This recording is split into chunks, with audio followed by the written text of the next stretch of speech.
down. Heartbeats racing, can't slow down. Feel the tension, feel the heat. Emotions hitting on repeat. Wrestling win with our inner fight. In the spotlight every night. Voices shout and body. Hey guys, welcome back to episode 8. Today we're previewing AEW Dynasty. That's right, I will cough and sniff my way through another 20 to 30 minutes of fantastic conversation. Thanks for tuning back in. I know this is on the heels of episode 7, which we posted up today, kind of talking through WrestleMania, but I want to get and still continue to talk about AEW. I think they're on fire right now, and this should prove to be another great show. We are coming to you live this Sunday night, starting at 7 p.m. Eastern from Philadelphia, Pennsylvania. I'm going to destroy this name. Liacouras Center in Philadelphia. I don't know. You can catch this on a number of different outlets to include Amazon Prime. Yes, you had to pay for it. I go through Fight TV, I believe. Keeps the library and everything going. So tons of ways to watch this. And if you do... and I don't know if you guys have bought... I think I bought every single AEW pay-per-view probably for the last 4 years. And what I like about Fight TV is they'll bundle a lot of these things too. So I think I bought this and Revolution in the same bundle, and I think I saved maybe like $20, $10, something like that. Getting both at the same time. So it's something to consider. Hopefully this year they make the move. I think it's talked about. Hopefully they make the move fully to HBO Max. Oh, no. Okay. So I promised at the beginning I'm going to cough, sniff, and now apparently I'm going to yawn my way through this content, much like my audience. But let's talk about a few matches. Right now I have 10 matches that I'm going to kind of quickly run through. Some faster than the others because I don't know if I care. Here's the thing, though, about AEW pay-per-views. The match quality that they put on, regardless of whether you're familiar with the talent or not, or care or are invested in who you are seeing on your screen, they still do an awesome job from a behind-the-scenes standpoint of putting together really great matches. AEW is notoriously renowned for putting on great pay-per-views. So I don't want to overstate that, and then they shit the bed on this one, but I don't think that'll be the case. A lot of what I think today we'll talk about in terms of the matches that they have on here, with few exceptions, I don't see a lot of game-changing storytelling type scenarios. From an AEW standpoint, you know, I've highlighted multiple times my affinity for the women's division, how there's a lot of untapped talent and resources there. And unfortunately they lost one of their best, I think, or one of the underutilized, and that was Saraya. And here's the thing too. I think she's mentioned obviously that she's comfortable and would go back to WWE under the right circumstances. I'm sure that'll happen in some form or fashion. I cannot see her not going into the Hall of Fame based on her career. I mean, they made a fucking movie about her. Hard not to imagine she doesn't get into the WWE Hall of Fame. But with that said, it leaves a gap there. I know she wasn't being used on TV. I can't even remember the last match that she was involved in. I think it was back when she was teaming up behind the scenes with Harley Cameron before she kind of took off. So excited for her. But I think, you know, what's cool about Saraya, Paige, whatever you want to call her, is she came in with just the passion and the want to wrestle again, after being told, much like Bryan Danielson, that, you know, you weren't going to be able to do this at any particular capacity at all. And then she came back, you know, to kind of prove that she could do it. And she wasn't, yes, she won the Women's World Title in the UK during All In, which I think was a terrific moment for her. I wish they had done more to kind of celebrate that from a remembrance standpoint in like figure form, but that's a nerd thing. But I was excited to see her back and sad to see her go. I think it's probably for the best for her. I mean, she wasn't really being used. She's got a book out now that she's touring across the country, so no real, potential to kind of get her involved in anything that's kind of cooking right now. And since they only seem to really run women's stories around titles, or the Owen Hart Champion or the Owen Hart Cup, which we'll talk a little bit about today, because a lot of this Dynasty pay-per-view is really setting the stage from a quarterfinal standpoint to closing out the Owen Hart Cup. So, with that said, we have several matches that I mentioned that, could be on paper really exciting and interesting to watch, and very interested as well to kind of see what they do here, because you don't want it to be a filler pay-per-view. At the same time, you want to kind of progress and create some new stories as you head into, you've got All In Texas coming up at Globe Life in July. So let's go through the bottom of the card and we'll rise up to the top. So on the heels of a terrific cage match, you've got Kyle Fletcher versus Mark Briscoe. This again is part of the Owen Hart men's tournament quarterfinals. Minimal build to this. I know they've done stuff on TV. I mean, I don't care about either guy. I'm sure, though, it'll be an interesting match. I'm sure they'll both bang it out, and it'll be exciting. The next one is Kevin Knight versus Will Ospreay. I believe they were just in a three-way battle the other night. They'll face each other again in the quarterfinal of the men's tournament. That should be a great match. I'm not very familiar with Kevin Knight's work. Fans seem to remember or know who he was, but I am not super familiar with his work. So this still should nonetheless be a great match. Will always shows up, and this guy seems to also, Kevin, seems to be solid as well. I'm just going to go through the stuff that I'm not interested in as much, and then I'm going to cover the stuff in more depth that I am actually excited to watch. One of the matches that I'm not excited to watch is the Ring of Honor World Championship title match. Title versus mask. You've got Bandito and Chris Jericho in a feud of what the fuck, who the fuck cares? I don't understand Chris's obsession with this guy, the hunt for Bandito, the wanted man. I don't get it. I think the vignettes have been pretty cool, sometimes funny. It reminds me, I used to live in Tucson for a long time. Some of the backlot stuff that they filmed looked like it could have been definitely set or filmed in Tucson, Arizona. So that is interesting from my standpoint. But the match itself, I mean, it'll probably be interesting because of the stipulation at best is probably the only thing really drawing people into this. I imagine that Bandito is not going to give up his mask to Chris Jericho. No way. I think we'll see finally a new Ring of Honor champion. That title will change hands. Maybe Chris goes away for a little while, does a tour, and then maybe he comes back. I think it's time to bury the learning tree stuff. Cut down the learning tree, essentially. And then that brings me to the next match that I'm not overly interested in, and that is the Hurt Syndicate. You got Bobby Lashley and Shelton Benjamin versus Big Bill and Brian Keith in a battle of another who the fuck gives a fuck. It should be good. It should be decent. The goal here for obviously the Big Bill and the Learning Tree Syndicate part of this piece is going to be like proving themselves to Chris Jericho. Not on tonight's card or Sunday night's card is MJF. The story obviously is going on between Bobby Lashley, the Hurt Syndicate, MVP, and MJF from the other night.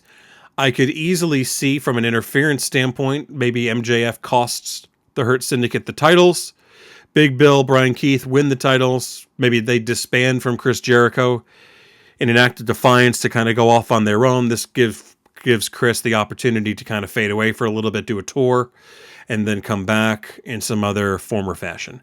And then this often blah blah blah blah blah blah blah blah la la la yeah nah. That's fucking singing, folks. This opens the door for Bobby Lashley and MJF to have a singles run together, which is ultimately where this looks like this is heading. And that could be good. That could be interesting. The next match that I'm not, I mean, I don't want to poo-poo too much of this because there is a lot of meat on the bone here. Let's just go through the remaining matches. No, in no particular order, but just as my eye falls on the card. And I don't have any of the pre-show matches either, so I apologize. I know I missed a lot of those for Revolution. I think I only talked through one or two, but I don't have any of those available to me right now, so I'm not going to go through that. But you've got the TNT Championship on the line. This is a no time limit, no outside interference championship match between Daniel Garcia, current holder of the TNT Championship, versus Adam Cole, challenger. I think it's finally time for Adam Cole, baby, to hold some gold in AEW. I know he held, what was it, the Ring of Honor Tag Team Championships with MJF. But I think it's time for a singles run for Adam Cole. Daniel Garcia is definitely a serviceable guy. He's certainly earned his spot, earned that title. But I would love to see Adam Cole finally kind of come into his own in AEW without the injuries holding him back, to kind of have a run there and see what he can do with that title. Maybe put a little bit more stank on it, as they say on the streets, and see what happens there. So I'm interested and excited to see that match. I think it'll be very good regardless. I like the stipulations, no time limit. AEW is one of those ones that I've seen more than any company ever, I think. I couldn't remember. I was trying to think back to my childhood, my days as a young buck, walking the streets, doing all kinds of shiz. I couldn't think of a time as a kid watching wrestling where I saw a time limit draw. You know, they always give you the time limit before the match. You know, this bout is scheduled for one fall and a 20-minute time limit. That's a good Howard Finkel, I think. Probably a shitty Howard Finkel. But I've seen it a lot. The first one that I remember was Kenny Omega and Bryan Danielson on Grand Slam in Queens. And an awesome match that went time limit. MJF and Adam Cole have gone time limit. I think Swerve and Hangman have also gone time limit. And I believe now, obviously, Daniel Garcia and Adam Cole at one particular point did it as well. So good to see that they kind of put that in there, build that in there, no outside interference. I don't even know who would get involved besides Daddy Magic and maybe, you know, some of the clowns and what the fuck is Adam Cole's group called? It's on the tip of my tongue and I'm sure it'll come back to me. I can see it on his jacket, but I can't remember the name of it. So that'll be good. The next one that I'm excited about or interested in watching, actually, let me go to the one that's going to be decent, but I don't know. The Death Riders versus Rated FTR. From a standpoint of, I'm so fucking sick of these guys. The Death Riders. The flattest characters you could think of.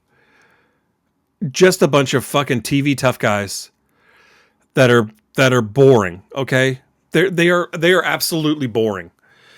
And how many times are we going to flirt with Wheeler Yuta turning face or heel in the same week? There's your cough. Sometimes in the same show. But you got him, Claudio, Pac personality plus every time he gets on the mic. These guys are amazing in the ring. Don't get me wrong. But God almighty, they're dry as fuck from a character standpoint. And I'm just so tired of this shit. But then you got Rated FTR. And the story here is, whose side is Dax Hardwood on? We saw the segment on Wednesday night with the sit down, I believe it was with Tony Schiavone. Obviously tense and I think that obviously something has to happen here to kind of further that dynamic. I don't know why they're going this route. I think there could be, and I think a lot of the speculation has been as well that this could lead to eventually Christian and Edge, Adam Cope, teaming up in some capacity. So that would be interesting. I mean, I would love to see that. That would be awesome. Because now you've seen the planted seeds within the patriarchy of that kind of disbanding as well. So that's really where I think this goes. I think the Death Riders retain the titles. And something happens with Rated FTR to kind of snap and further that dynamic. The next match that we'll talk about quickly is, I'll talk about this one first, not because it's probably the one I'm most excited about, because I am the second most excited about, and that is because I'm a big Kenny Omega guy. He's the reason I fell in love with AEW. He's the reason I started getting back into wrestling again. And he's the reason I kind of like filtered and learned about all these other promotions and kind of bent back through and watched all this content. Long story short, he is got the AEW International Championship in a 3-way match against Speedball Mike Bailey and then Ricochet. These guys are obviously going to tear the freaking house down. But it will go on. It's not going to obviously headline. That will be the World Championship again with Moxley, and deservedly so, because Swerve, not that Cope couldn't do it, but I think Swerve will definitely help carry this match performance-wise. But Kenny Omega, this is going to be, I do see him obviously retaining in his first real, or maybe his second title defense. I think he did one on Dynamite against the Jobber. But I think he needs to continue to kind of move the ball forward here. Maybe this builds to something more with him and Ricochet specifically, because I don't know and I don't really care about Speedball Mike Bailey. Put some shoes on. Get the fuck out of here. But that'll be exciting because Kenny's the man. And Ricochet, all these guys are great. Even Mike, I'm just kidding around. These guys are dynamic performers. And I think we're going to get something good coming out of this. Next, let's quickly talk about some gals. And I love this. I love this a lot. The two matches that are on the card this time, both the TNT women's, is it the TBS Women's Championship. Also a tournament match for the the Owen Hart Women's Tournament quarterfinal. You got Julia Hart and Mercedes Moné. Julia, it's great to see her back in this picture, of course. I think both of these women can go. I think it's going to be exciting. I think it's going to be because for the last several times you have, I don't want to say jobbers fighting Mercedes, but you have foregone conclusions that you knew, and I've talked about this previously when I was going through my wrap-up and review of some of the previous defenses that she's had, and I know Kevin Nash recently shat on her, saying that she's been kind of phoning it in her time here.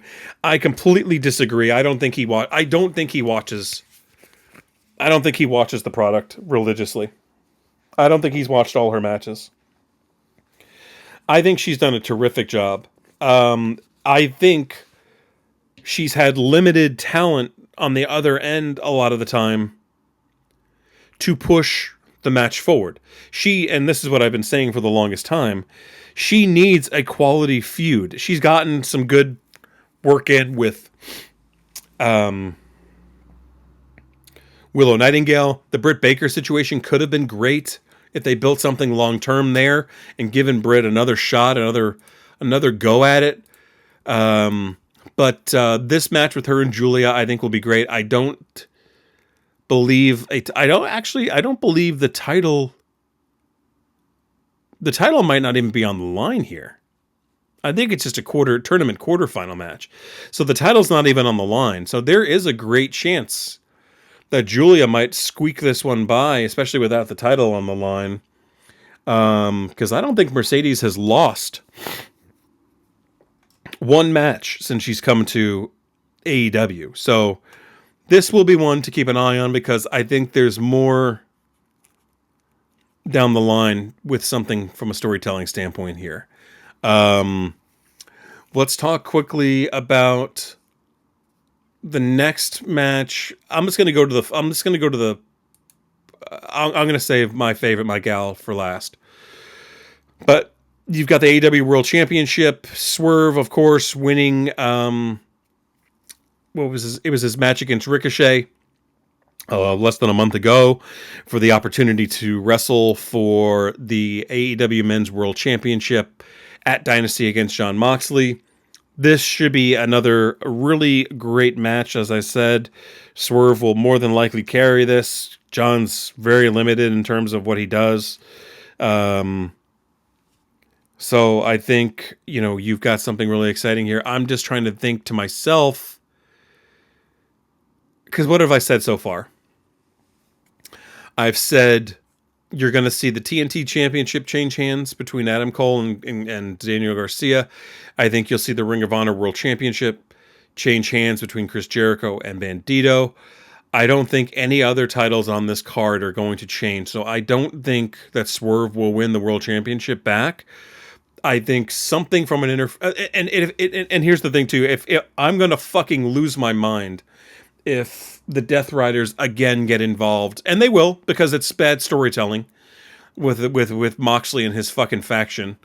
They will somehow get involved in this match.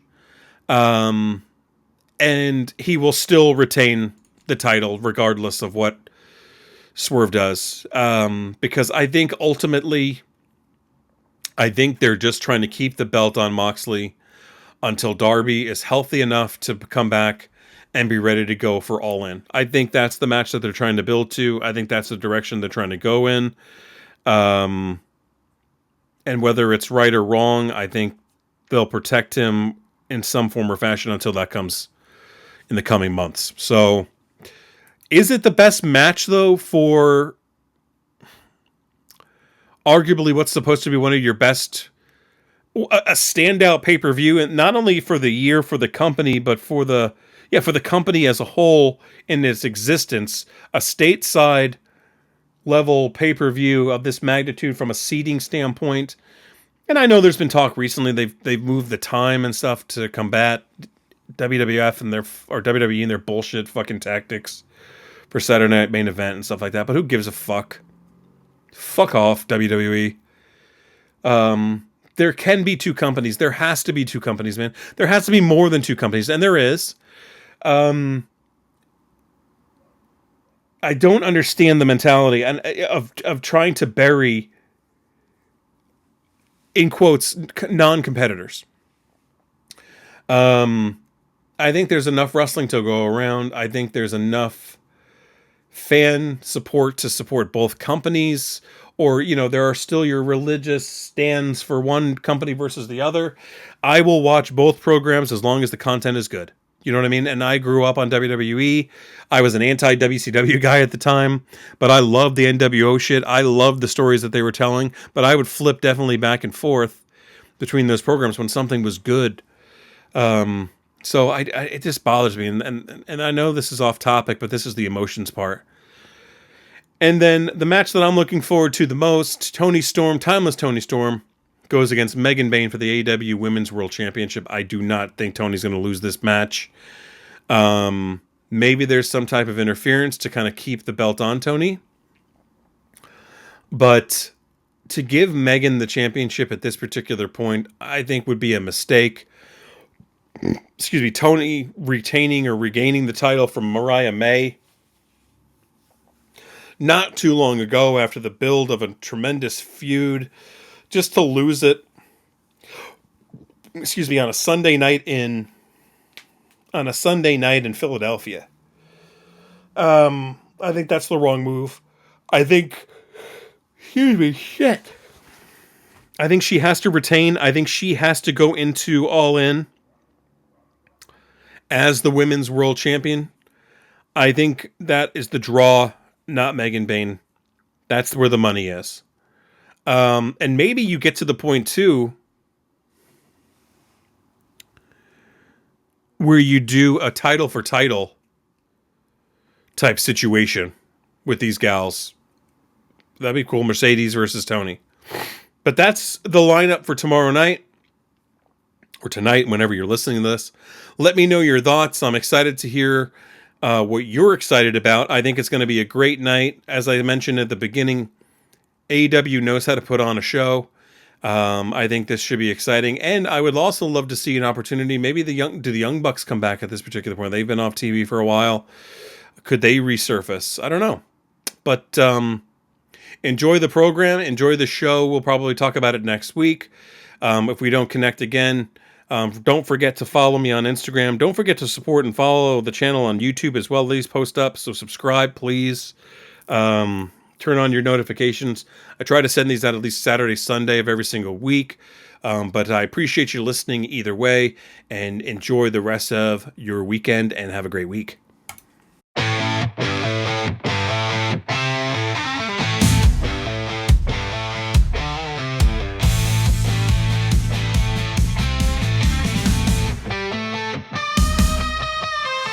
Out in the ring where we throw down, heartbeats racing, can't slow down.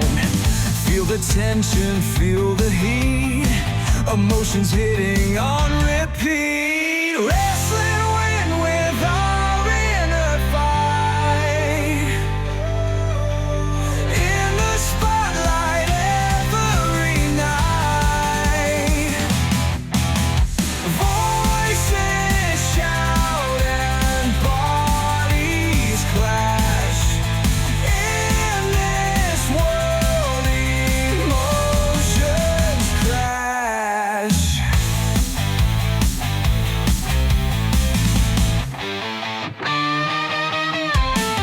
Tangled up in thoughts we spin, in the chaos we begin. Finding strength that's deep inside, facing fears we cannot hide. Wrestling win with our inner fight. In the spotlight every night. Voices shout and bodies clash. In this world emotions crash. Every grapple, every hold tells a story to be told. Raw and real and full of fire, pushing through the darkest mire.